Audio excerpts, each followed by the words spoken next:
stronger and everything, and we're gonna have a video talking about why we've been gone for so long. But until then, sit back, get ready. We're gonna have a little conversation today, and yeah, enjoy. What's up, Phil family? Today it's me, Nana, and me, Berlyh, and we're coming to you today talking about a little fun video where it's like our 20s and what we learned. Not little, but a nice video. 20s and what we learned to do and what not to do. So sit back, prepare yourself, and come and laugh with us. Enjoy. So, go ahead, Berlyh. Okay, so there's a bunch of things that we learned. We had to learn the hard way to start doing or not doing, and we're midway through our 20s, and these are the things that we want to share with you. It's a light video today. Let's go. So let's start with the easy one. We're not gonna go that heavy yet. So easy one, but for me personally, is always put yourself together when you leave the house. I literally used to leave the house looking so crazy, especially if I was going to like the library or I was going to do something. I would literally just walk out like anyhow. All the time. All the time. Now my mindset is putting yourself together doesn't always mean like nice clothes, full face. It's not that deep. But put on a little hat, match. One key thing I always like, as you can see, is if you're gonna look comfy to study or whatever, monochrome always gives the outfit flavor. If you have all one color and like a watch or something, a little bit of jewelry, you always look more put together than if you just came and just sweats anyhow. So things like that. And yeah, that's for me. Like my mom used to always yell at me like, you can't leave the house looking like that. For me personally now, I feel like if I don't put myself together, at least try, then why am I leaving that house? For me, it's because my mom's always on me about clothes and things like that. It's being comfortable. Being comfortable. Like, so sometimes I be looking a mess if you catch me, but most of the times if I'm going out to the library, stuff like that, I'm all put together, and it's not comfortable. So I'm learning now in this season to just be a little comfortable, like let loose, be put together, but like let loose. Okay, alrighty, that's good. Yeah, girl, because she still does that. She comes to school and she be looking mad like, I'm like, you want to start in them shoes? I was like, I'm gonna take them off. Okay, so then in regards to like something maybe another thing, so like in dating, one thing that I have come to, I always felt like this and I still feel like this, is taking breaks in relationships. Yes, we're in our 20s, so maybe some seasoned folk can come and tell me like, nah, it's not gonna work. Yeah. Teach its own, and maybe I'll get there, God willing, if it's needed to. If not, it is what it is. But I genuinely believe if you're in a relationship, there should be no breaks. It's funny. I'm gonna cut you off right here. Go ahead. Because I was just like, girl, it's okay to take breaks. It's okay to take breaks. And then one day, you took a break. I know. And like, what did you say about breaks now? Since you've taken your break. I will never do it again. I will never. No. And now I'm in a place where I'm not gonna say never because. Yeah, you're right. But I will try my best not to. It's not something I'm running to ever again. It's not gonna be the first option, the second option, nor is it the third option. If we exhausted all these options, we got to reevaluate if we got to. So yeah, I will not push to take breaks. Because I feel like taking breaks in your romantic or any relationships. Romantic relationships, you're right. Because like it's friendships, different. They're all different. Have to take a break. Friendships and like your man's your woman is not your friend. Like they're your friends, but like they're separate relationships are not the same. So like I feel like taking a break from your person, like no, work through it. You may need like a moment. We all need a moment. Cause I'm not gonna speak out of turn. But like 3-4 days, 5 weeks, 2 weeks, no. Not even then. Before the day is over. You better argue with me early in the morning. I'm mad at you, but I love you. Like, like I need a moment, but I love you. Stuff like that. Like, no breaks though. Cause I think like, I don't know, what are we solving, You should to solve together. The enemy comes into separation. Word. Okay, so another thing we learned is, what's it called? Not sleeping. So in school, freshman year, 2015, 2016, foolish year, 17, 18, girl, that's crazy. We used to literally say this same thing especially freshman year of undergrad. We'd be like, sleep is for the rich and the weak. And that was our motto. Like we literally had it like plastered on our wall. Yeah, we got big papers, wrote it on our wall. We're like, this is our motto. This is the verse we're going after. Not even something spiritual. It was sleep is for the rich. Not rest in the Lord. You will renew your strength. Nah. No. Sleep is for the weak. Sleep is for the rich and the weak. And we would sit here and we would study till 3, 4 a.m. We would sit here and like, no, remember we said sleep is for the rich and the weak? Which is why words have power, whether it's good or bad. Because we literally, like, that was our motto. And now I look back and I'm like, foolish, I'm going to sleep. Yeah, no, I'm going to go to bed. It's 12. I'm going to sleep. There are days where, yes, I'll do a one-nighter or overnighter. What do you call it? All-nighter. All-nighter. Or maybe 2 or 3 days, but it's not something I'm pushing for anymore. It's like, this is what it has to be. This is my circumstance. Exactly, but if like, I can. So for all you guys that are younger, I beg, go to bed. Go to bed. Your mind, even like, you know, you go, especially if you're in science, like, you know, you know this life is not easy.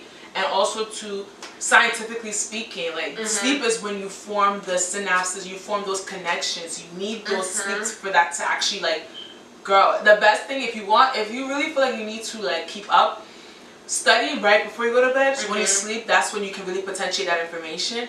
Otherwise, like, if you're, like, tired, if you don't get enough sleep, you won't be able to potentiate. If you're tired, girl, go to bed. Like, it's not helping anybody. Nothing is penetrating. Nothing is penetrating. Your short-term memory has even become shorter. It's not worth it. Go to bed. Go to bed. Even in school now, like, everybody knows me in school, like, she goes to bed. I'm not saying those that stay up late don't, like, I stay up late, but, like, just sleep. Find time to sleep. Yeah, I will sleep. I will always go to sleep. Y'all wildin'. Okay, so another thing is in terms of, like, rebounds or rebounds. We have different perspectives. Yeah. I feel like one thing, this is something I've come to see, and I just feel like I never really thought it was that deep. I was like, oh, you know, if you just broke up with someone, or I just broke up with someone, like, if you're done, you're done. And in some instances it works. Like, I think it depends more so on when you were finished with the relationship than when the relationship officially ended. Yeah. Because, you know, like, some people, like, that we know, they got into a new relationship rather early, and it's great for them. So it depends. But I feel like for me with that one, I will very much think heavily about, like, I will evaluate a lot of things before I feel like I will become somebody's rebound. Because, no, it's not even because I feel like they still have feelings for somebody else. It's more so like, after a relationship, you grow a lot. There should be a time where you're evaluating, you're growing. And if you never really took that time to grow, then I'm kind of dating the old you. I think every time you end something, you become a new you. And I want you after you've gone through that, you know, period. And, like, I agree with you completely with that. But as for a rebound for me, is after a relationship, after whatever, I personally do not enter into another relationship. I give myself time and more time times time. Because I want to heal, because I refuse to bleed on anybody else. Yeah. And I want to understand what I did wrong, what I accepted that I shouldn't have accepted, where I was at fault. I need that so the next person can get, like you said, the best version of me. So, like, even though, like, it'd be tempting, man, I'm just like, I could just, do, like, cute pictures and stuff like that because I have a boy here, but, like, because I respect other people so much, I will not, like, allow myself to bring that into a relationship. Yeah, I agree with that as well. So rebounds in both ways. To the other person and also same with me. Like, so we both agree with each other. I just didn't think about that. I thought about that perspective as well in regards to, like, me, like, what I expect from someone, I also have to give myself that same expectation. Heal. Even that healing takes you a year, 2 years. That healing could also take you 6 months. Yeah. Like, There's no time limit, but just make sure you. But it's not gonna be a month. That's one thing it's not going to be. For me personally. For me personally, it can't even be 6 months. So. How many did we get through? Okay, there's 1, we did 2, we did 3, 4, How many 5. did you guys? Yeah, we did 5. Funny, another one. Paying for convenience. That That's one. a shot. That was Come on, fire. Berlyh. Okay, so We're for cheap. me, Oh, go ahead. so for me, Yeah. I am Madam Cheapo. Like I will pay for the cheapest thing. Yeah. I will like up until this year, I have been using 2 gigabytes of data, and people be looking at me crazy, but I would make it work for a month. I would use 2 gigabytes of data for GPS to go to school, to come back, all that. And then this year now I have like unlimited. I'm like, wait, I don't understand why. There was this girl, she had said in my church, she was just like, if I'm gonna pay for something, it might as well be good. Period. And I realized I was paying for Yes. things that, yes, it was cheap, but it wasn't good. Like I'm legit by day 15 of the month, I'm buying more data. So it's just like I'm just inconveniencing myself. Yes. So I've learned. I'm still not there completely because I'm just like I'm still very frugal. But I'm like I'm going to pay for convenience for this stuff. And certain things then I do not try it until I know my bank account can handle it, because I will not. I refuse to like open that door a little. open that door. It's a jar all the time. Because I can never go back to 2 gigs. No, because paying for convenience. No, I literally used to be like, yo, why do you live your life like this? Like, life can definitely be like, Jesus did not come and die for our sins for you to see the struggle. No, like there's struggle to come already, but don't bring struggle to yourself. Because I don't like to spend money on a lot of things too. Like I'm the queen of walking. Like, I will walk everywhere if I can't get there by like Uber is bread. But within reason, like I will pay for I will definitely pay to. But that's the difference between me and you. Like you will walk. Me, if I have to walk, I'm not going. That's the thing. Because it's like once I enter into that place of comfort, that's why I don't touch everything. I'm like, oh, to getting your nails done I can't start because I will not ever, like I will never go back. See, I can go back. I choose not to. I choose to pay for convenience in this life. I would choose that. And also to pay for self-care. Like I'm getting there more. I'm learning about that as well, little by little. But like pay for things like, for example, like perfumes. Yeah. Flowers. Flowers. We started that this week. Oh, that's a new one. That's yo, that's true, bro. We used to literally sit here and be like, flowers. We'd be like, please, that's their plants. That's leaves. Well, and a girl, and I sat here and took myself to the park and cut flowers and took it home and put in my little thing. And it's so pretty when you wake up because it doesn't. Yeah. I feel as though it doesn't give any valuable aesthetic, but you wake up. And then it's just there. You see yellow, or you see yellow. I love yellow flowers. Like, and it's just so pretty. I just wake up with a smile on my face. I'm like, oh, this is why women love this. I just found out recently that you can order flowers to your house. Yeah. Oh, I will definitely do that. I'm gonna do that. I found out that they order it like every 2 weeks or something. I would gladly do that. And I used to be like, a man to a man, don't buy me flowers. Just buy me candy. Still buy me candy. Still buy me candy. And also the flowers too. I eat my words. Like, oh, don't buy me flowers. They're useless. Buy me flowers. Okay. Buy me flowers. So another thing, right? And what's it called? Making our bed. So like, this is something I've learned to do. I never used to make my bed. I used to literally just walk out the house. My bed would be crazy. My room would be messy and everything. And she used to wake up, because when we lived together, she used to wake up every morning and she would dress. She would be late to class because she's dressing her bed. And I'm like, you're wild, bro. Like, you're not serious. And then now, I won't be late to class to dress my bed, but I do like make sure my room is clean before I leave the house, because you can say it, Berlyh. Okay, it sets you up for your day, and if everything goes bad during the day, you come home to a made bed, and it's clean. Just like it's clear. Something that you could just be like, like something went right today. So like for me, I always wanted to make my bed when I was younger because my grandma always made her bed. I'm like, I want to do that. Yeah. But I never did it until I went to college. Because people would come in, I'm like, you can't see my bed messy and stuff like that. But then it was second semester or second year, I don't know.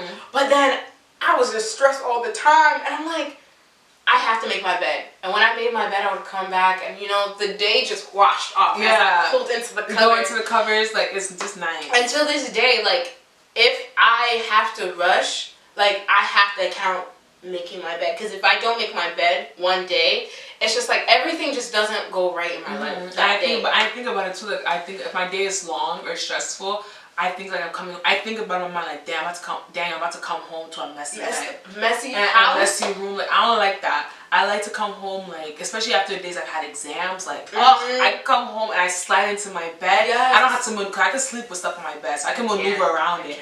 I'd rather not. Yeah. I can still do it. I'll sleep if I gotta sleep, but I'd rather not. Yeah. Okay, next one. So, it's not meant to be that long, so you wanna just skip to the end, or you want to go through some other stuff? Which one? We went through this one. We went through this one. We went through these two. We didn't go through this last one here, and then we didn't go through this one. We didn't go through this one. Let's do this one, and then let's do that one. Right, is that all of them? No, we didn't do this last one. Okay. Okay, cool. So one more is, so we have two more left. Thank you for staying this long. Another one is defining the relationship in regards to. I think all relationships require a definition. Remember when you put me aside? So I was gonna say this could be a dating thing, but now I think about it, they all require a definition, like defining your relationship. So if you watch our previous videos, you know a personality trait of me is like I'm very like I don't really do relationships. I don't do friends. Like I'm very like a loner, and I try to back away from things, right? So you tell your point of view of the story, because I was thinking our relationship was flourishing. No, so this girl, right? I've been friends with her for a very long time. I never there were certain things where I think a friendship should have where we didn't have, like certain things that we should always I never called you friend. Yeah, like that term was never really used. Because I was always like, not everybody's my friend. Yeah. Everyone's a friend. And I was like, and then she would talk to some other friends about things that was going on in her life. She wouldn't talk to me, and I was like, alright, but I'm telling her about my business. I'm crying, I'm talking to her how I'm feeling. And I was just like, okay, alright. So then one day I was like, okay, I don't really like this. So I was talking to Nana about it, and she's like, I think you should talk to her about it. I was like, I'm gonna talk to her. And then so one day I texted her like, I want to talk to you. And me personally, that term, like, I need to talk to you, does not stress me out. If you say you want to talk to me, you can't talk right now, I'm like, okay, you just set the tone, you'll talk to me later. So I didn't care. So I texted her like at 6 o'clock, like, okay, can you come, like, when are you free? Can you come to the apartment? Because she was living with me at the time. So can you come to the apartment, like, so we can talk? I just want to talk to you about something. She's like, oh my gosh, what's going on? Is it bad? I'm like, I'm in my full like girl in class. For me, do not say we need to talk. I didn't even say that. I just said I need to talk to you about something. I don't like that. Just talk to me about it, or say, hey, are you free tonight? I'm like, oh yeah, I'm free. And then just like, okay, and then just start the conversation. Cause me, I'm like, what did I do? I was like, me personally, I'm not even do nothing wrong. So like, I'm not stressing about it. And if I did, then I mean, you'll tell me.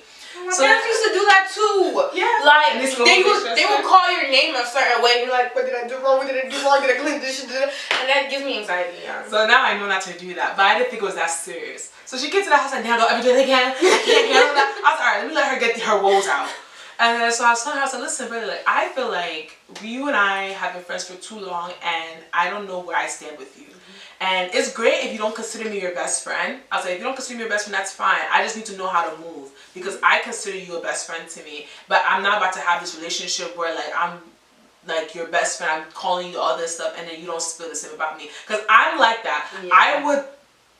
Yes, it's not good. But I'm like that. I would like be nice to a lot of people, and a lot of people do consider me very close to them. Whereas to me, like it takes a lot for me to consider that for you. So because I think like that, I know like she could also be like that too. And I'm like, listen, I need that definition. I need to know where we stand so I know how to move. I was like, what? Just like, really? I thought you knew you were like my best friend. I was like, no, you don't say it. You never really refer to me as such. You don't really ever like, I don't really know your family. I don't really know much about you in your life, really, to be honest. Like, we're just friends, but like, I don't know much about you. And I was like, I guess essentially I need more to the relationship than what we were giving. And then she was like, and then she explained to me and everything. She said, no, I do consider you my best friend. I was like, okay, well that's it. That's all I needed. Shortly after, words of affirmation became like one of my love languages as well. Yeah. Even though it's something I've never really did. It's hard. I never knew that was mine until like later on. Around that? Yeah. No, after that. I didn't even realize. I never put the two together. No, until later on. Okay. That's another video. Yeah, word. Defining the relationships in relationship though. Now in relationships though, I think that is very necessary. I feel like don't be moving romantic relationships. Don't be moving in your relationships. I think it's not everyone's relationship is different. It's different. So I beg. We're talking about our lives. Our lives. Don't say Nana said this. I'm gonna follow it, and you're letting. Please don't do what works for you. But I feel like for me personally, I need to know where we stand in all my relationships. Like I said, that's why I had a conversation with Berlyh. That's why I had a conversation with some other friends. I need to know where we stand. I can't move and just think we're good. No, I need to know. So in regards to like romantic relationships, it's the same concept. However, it's not by force to be like I want to be with you or not. I just need to know where do you see me in your life. If you say I want to be with you, okay, we can progress. If you say you don't want to be with me, I can stay where I am and I can move differently. I think it's necessary so you can determine how to move. You can move however you want, honestly. Don't let a person define your energy, but it's also to like, if you want to move forward with someone, don't be messing with your heart. Don't do that to yourself. If you want to move forward with someone, this person not looking for that, please have that concrete, like, what are we? Am I your best friend? Am I your sister? Am I your potential girlfriend? You want to work? Are we exclusive? What are we? Period. As for me, like, I don't care about the defining the relationship. Listen, but don't click out yet. Don't click out yet. I've learned that because I don't necessarily care, I was watering down my worth. So it's something I'll never do again, like not define the relationship, because people will take advantage of that. Because for me, if I really like somebody, or if I'm in a romantic relationship, and even my friendships and stuff like that, I talk about that person all the time. Yeah. I talk about the person this and that. So it's just like, it gets weird when you extend this, I don't know, like, what are you guys though? They're like, we have not talked. I don't know, my family and my friends have been like, girl, get it together. And now, because of that, and I've learned, I am, for me personally, because I understand my worth more now, I'm going to define the relationship early. Like, as early as you think, like, it's necessary. Once you feel like you're starting to like somebody, I think that's when you need to understand. Conversation. Yeah, the conversation needs to be had. Because then you keep feeding your heart more. Every time you hang googly eyes. Because the more you hang out with somebody, the greater the affinity. The more you see somebody. So it's just like, okay, I like you, you like me. What are we gonna do? Because me, I'm okay with backing away, but it's a defense mechanism. Yeah. Not necessarily something that is good. So I'm just like, I can back away and I'll just act like I don't care, but it's still gonna hurt. Yeah. I don't care about a lot of things. No, I'm not bothered by a lot of things. Yeah, I care. I don't know if does it hurt if I walk? I think because I think it's also defense mechanism. I've learned in life not to really put my heart too much into things, especially when it comes to men. Oh, so it's like, once I feel a twinge of like, and I've also watered down my feelings a lot over life. So like, I've never really been that in tune with my feelings like that. But once I feel like I'll just keep living my best life otherwise. Like, I'm feeling like I like this person. Okay. I won't feed into that. Oh yeah. I don't necessarily feed into it. But it's like, I think it's healthy to do that though. To feed into it? Yeah. Like, once you've noticed that, then you have a conversation and then you see where things go. But I think it's healthy to acknowledge it. Like me, I would never literally not acknowledge. I'll just go, like, if I'm dating different kinds of people, going on dates, that's what dating means. I don't need people out here calling me a hoe. Going on different dates. If that's happening, like, I would still continue to do it. But I would never acknowledge the fact that maybe I'm kind of feeling this person until now. Like, now I'm like, you know what? If I feel it, I acknowledge it, and then we have a conversation. And it's never an embarrassing conversation to have. Don't ever feel embarrassed about the fact relationship. Yeah. I think society has made it seem like it's weird to be what is it called? Not open. What is it called? Vulnerable. Vulnerable has made it feel like it's weird to be vulnerable, but it's powerful. Yeah, very, and very powerful. being respectful. I think I did that a lot this year, and just telling people that, hey, I am not looking for anything right now. I'm not even looking to date. I'm not looking to do any of that, and like those who respected that, I respected them so much more. It's just like you respect my healing process. You respect how like I don't want to hurt you. So it's just like defining the relationship could be. It's not negative. Like it's not always we're gonna go into a relationship. Sometimes it's just like I'm not there I want yet. to be friends. Yeah. I want to just be cool. You know, I'm not anything that tells you so you know your mind how to move. Because even too, someone can define it for you, telling you, or you can define it for them. Like I'm not feeling you like that. I bet. Mans can know, or girl, whoever you are, can know, move on. Let's go, or don't put all your eggs and your feelings in this one person. Another thing is, don't say you're not ready for a relationship, or like don't say I want to be friends, and then we're doing relationship things. Yeah. That's very confusing for both parties. And I used to do that, You grow feelings and stuff like that. As for me, you already know I'm a very block heavy person. I just block people. I don't give people my numbers often. So it's just like, That's what I'm learning. And it's just like, I just don't. Because I think too, like, my mindset used to always be, if they like me, they'll tell me. So I would move nicely with men or people, and come to find out, like they're like, nah, that's messy. Like this person is probably really feeling you, and they don't want to tell you just yet, and you're feeding into that, like, and you kind of know, but you're not. You're just waiting for that. You're just waiting for that conversation. Like, why do you need a conversation? Like, be responsible for your actions. Why do you need a conversation to have been had? Now, like, no, if you have an idea, maybe this person might like me. Start the conversation. Oh, I wouldn't start the conversation. I'll just back away. Start the conversation, or like back away. So you start the conversation, like, do you like me? No, I wouldn't say that. But actually, I've done that before. Oh, okay. And then I told them I was like not comfortable. That is respectful. I don't know. That's because I've been strung along, and I hate stringing people along. That is extremely honorable. I don't think I could do that. I would just fall back. I did it. I did it a lot this year. Yeah, I forgot. Yeah, so it's just like I can't. I just can't, because I've been strung along, man, and it hurts. I know. It hurts when the person is like, oh no, like after you don't give them so it's just like I just did. That is very admirable. We'll talk more about that, because I very much admire that. I don't know if I can do it. I don't know if I can do it. I literally just be like, okay, like that conversation has now been opened by the person that is feeling me. I'll just like, oh, not every time you invite me, I'm gonna come. Like, I'm gonna slowly back away. Yeah. But I do think that is very, very, very honorable. Very honorable. So, our last one, guys. This one was a lot longer than I anticipated it to be. Yeah. We talk a lot. Yeah. The last one, this might be a little bit lengthy, but we'll see. Crying.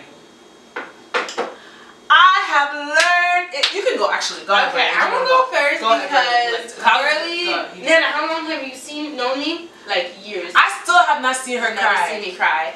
And the thing is, unless I'm in church, like people, you know, church, the tears come. That's not, but like something emotional, like most people have not seen me cry. And the thing is, I was like, I'm not gonna cry. Like I was raised with all brothers. I'm like, tears, not for me, not for me. Get out of here. But I've learned.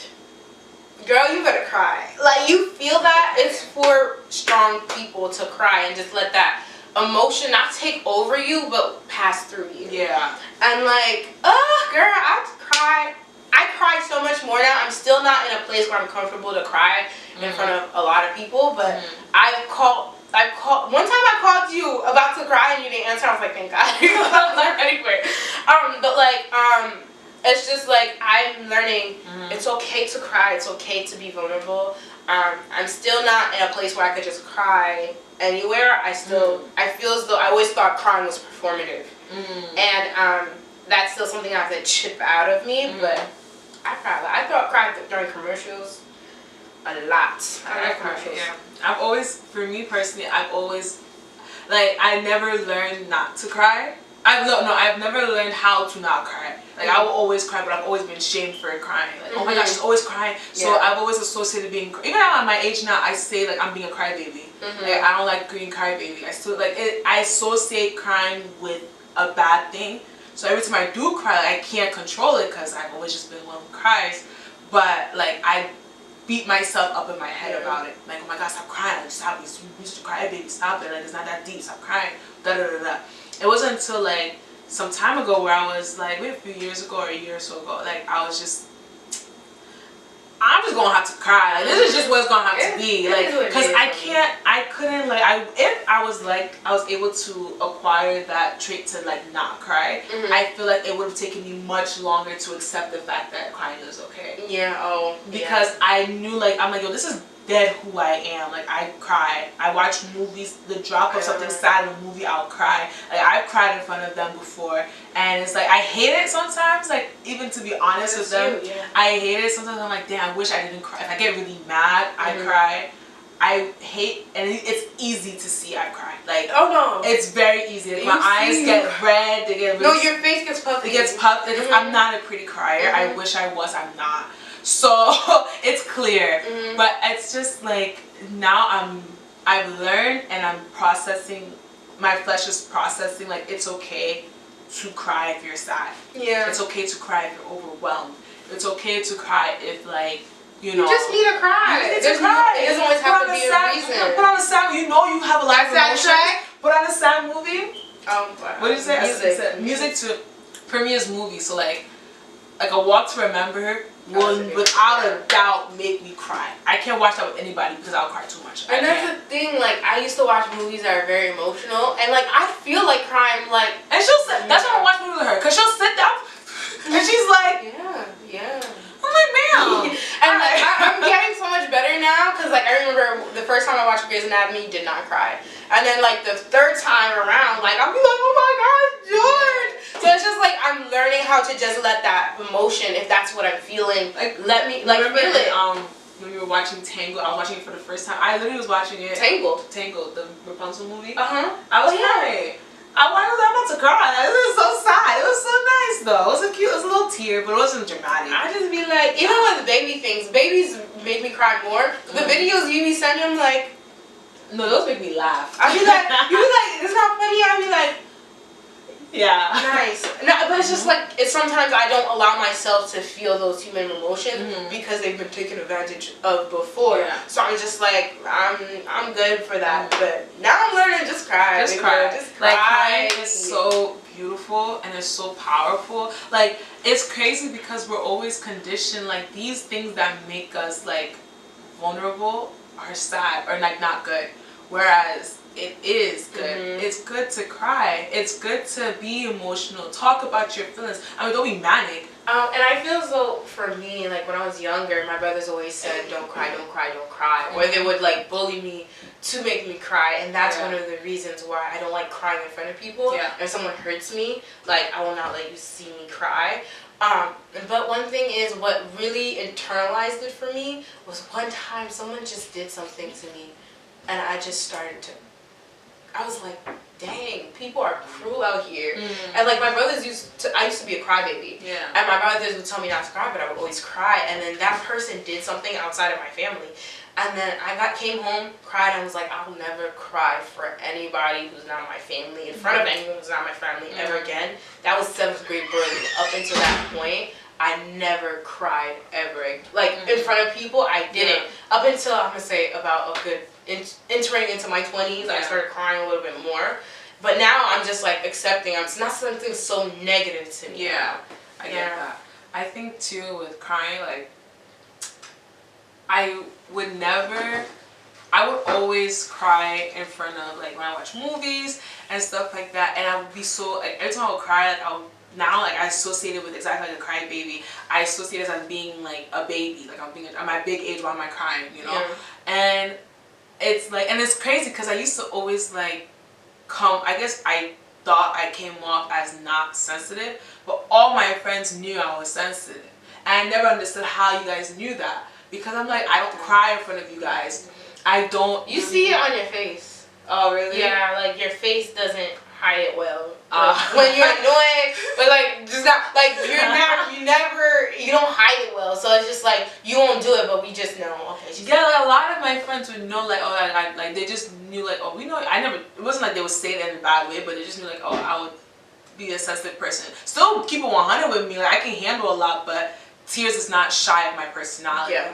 And then it's something where like I think about it, I remember, and I'm someone who will cry like if you hurt my feelings. Like I'm not afraid to show, cause I can't hide it. So it's like it's not like I can be, even if I am afraid, it will come. Like I've had people sit here and hurt my, depend on the person though. Like I remember I was saying like my mom said something to me once. I was like 18 or 17. She said something to me. I don't know what she said, but I remember my emotion. I was sad. I started crying. She's like, "Why are you crying?" And you know, African people like, don't be crying if you didn't get hurt.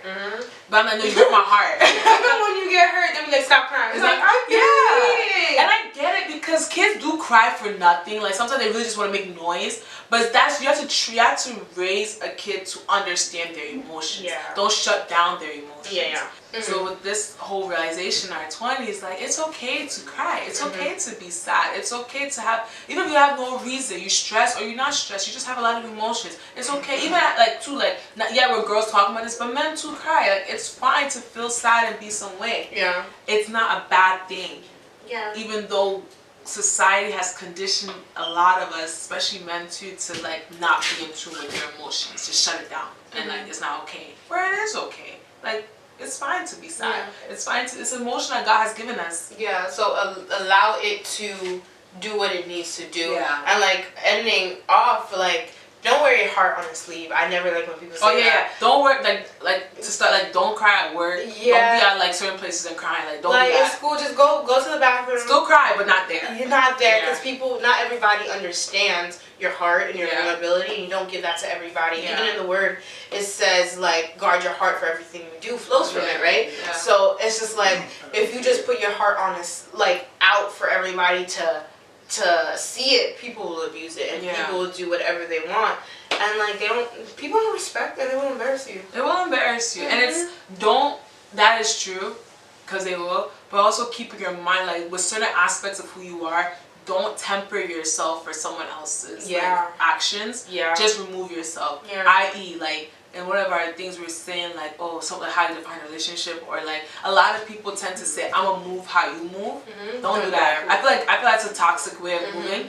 You move how you are, and if they can't match that, walk out. Like you protect you. So in terms of crying or being like emotional, if they can't handle that, that's not a testament to you. That's a testament to them. You get out of that, because it's or like wherever you are. Don't change yourself for somebody. Allow yourself to grow in relationships, but don't change yourself for somebody. Essence of who you are. Exactly. If you're someone who is prone to like, that's part of kind of how you are, be that. If you're someone who, but also acknowledge why you're not like that. Exactly. Because for you said like you're not one who cries a lot, and I used to be like a little bit like, dang, I wish I was like that. But then I come to know you more, like it's a defense mechanism. It's a defense mechanism. That was the defense. I have many. That was not one of my defense mechanisms. And I'm learning. I'm not in a place where I need to use that defense mechanism. I'm not attached to that defense mechanism, and like I don't need that anymore to survive. I'm not on survival mode anymore. Why am I so attached to it? So you used to always say, oh, I wish I could be like more stoic like you. And I'm like, girl, I wish I could be more emotional like you. I wish I could do that and not, because I always thought crying was performative. I thought that crying was like, oh, you just like, you just want people to see you crying. And that's what my parents used to say. Like, oh, you're just crying, just make noise and stuff like that. But I'm learning, sometimes you cry because you feel like you need to cry, so cry.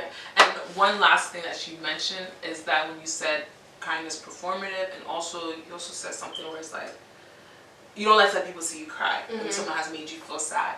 And I feel like with me, I don't have a problem with that. If someone has made me feel sad, unless like you're my boss or something, like you made me. But honestly, like after like some situations I've had, if I was in person with that individual that has made me cry, I would have cried right in his face. Like it's no cap. I would have like, why are you doing that to me? So like I don't have a problem with if someone has made me cry, letting them see me cry. Is when I'm crying about something else that has like, oh, I see, that has like, let's say like my family is making me upset and like I'm crying in front of you. I don't like that. I don't like that. But if, like, again, that whole linear, like, you did this, I'm crying. Like, it's very clear. That whole process doesn't bother me. And people are sadistic. Like, they want to see you cry. They want to see you cry. And I'm like, again, that goes back to the whole, don't change yourself for someone else. If you know that person is wicked, I mean, don't give them ammunition. But, again, to the logic of it all, it makes me feel better. Because it's like, you feel glory in seeing me cry. Yeah. That's how you are. And then you twist it, because the logic is not nonsense. The logic is, it makes sense. You did this, you made me cry. Why do you that's more about you than me. Yeah. You know what I'm saying? So that's how I think about it. Like, not to say like what you're saying is just another perspective. I don't have an issue with that. If you done this, I'm gonna cry. It's more so like, not every single time. I don't want y'all to think I cry all the time, but like certain things, yeah. I feel as though you're a normal crier. Like, it's not excessive. It's not like the time I'm crying, no. But it's like, because there's a manipulative form of crying too. Oh, that's the performative. That's the like, performative I cried, so now you're like, oh my god, you tend to me. Like, that's a manipulative thing, and that's not good. Yeah. But like, I think in instances where you're sad about something, and you're crying, I think that becomes a lot harder, because now you have to talk about what is making you cry. Yeah. And that requires a safe space. That requires a safe space. And then you start crying even more because you're crying. I know what. No. Like you. It's what's it called? Like, what's wrong? Please cry more. Oh my goodness! It's like that question is just like. But yeah, I just think that crying has become something that I'm just like, I'm embracing more. Even when I have kids, I'm going to encourage them to cry more, because it's just like big feelings. It's like, have your feelings. And like, I think you had said it, but like, allow children to understand their feelings and understand how to act because you're feeling this. Just because you're mad, you don't have to throw things. Or just because you want to cry doesn't mean that you just cry in front of everybody. Sometimes you go to a corner, you cry it out, you come back, and you're like, I'm good now. I'm better now. You know? Yeah. We're in our 20s and we don't know. This is all about we're like we don't know. Imagine like when we turn like 30 or something, and you're gonna look back like, oh my god, girl, you did not know. You know nothing. You know nothing. Like, imagine us having these videos when we were like 18 and 21 and like before we really knew. Girl, I would have been rah-rahing. I've been rah-rahing. I would love to watch that video. All we have is of you is just my memory and your memory and the people that know you. And you're like, no, thank God for growth. Thank God for growth. Thank God there was not a camera in front of me. Because I'm like, this is what you gotta do, A, B, and C. Like, it makes sense. I need this. It makes sense. This, and a man. It's because you're not. Oh, hey, look, this and a man, that and a man. If you don't got that, you don't got this, so you don't can't be together. I'm like, God has humbled me. If you enjoyed that video, be sure to like, comment, and subscribe. And if you're already subscribed, turn that notification bell so you're notified every single time we put a new video out. God bless.